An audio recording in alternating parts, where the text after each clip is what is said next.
तो जैसे ही आप सबको पता है कि house of the dragon season 1 का एपिसोड 2 आ चुका है, तो ये एपिसोड ओवरऑल एक डिसेंट एपिसोड थी। ये ज़्यादातर अपने पॉलिटिक्स पे फोकस करती है, इंटर रिलेशनशिप्स पे फोकस करती है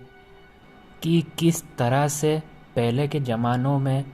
Kings were easily married off to a child which is of younger age, who is not even matured or fertile to get up to a marriage were being married off for their future dynasty and their continuation for the airline। ये episode हमें ये भी दिखाती है कि किस तरह to secure the highest power in the King's Landing अपने ही क्लोज्ड वंस प्लान करके ट्रेचरस प्लॉट बना के खुद के ही अगेंस्ट चले जाते हैं for the ultimate power.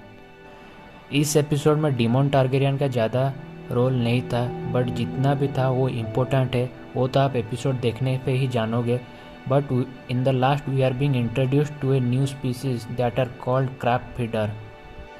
Crab feeders were initially introduced by Lord Corlys Velaryon, who is the commander of the largest navy in the Westeros, in the small council that it is been taking control over the east coast side of the Westeros, and we may face a serious threat to our Red Keep, or that is we call the King's Landing. These are orc-looking pirates or general who feeds poor merchants to the flesh-eating crabs। तो episode यहीं पे ख़त्म हुआ और इसमें हमें ये भी दिखता है कि कैसे Lord Corlys and Daemon Targaryen is plotting against the king to take over his place because Viserys denied to marry the girl child of Lord Corlys Velaryon,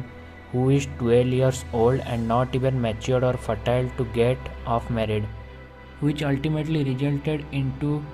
Lord Corlys' infuriated behavior over King Viserys, and Viserys chose Rhaenyra's closest friend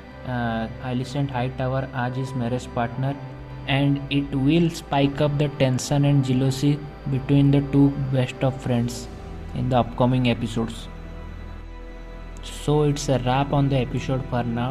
Till then, keep subscribe our channel.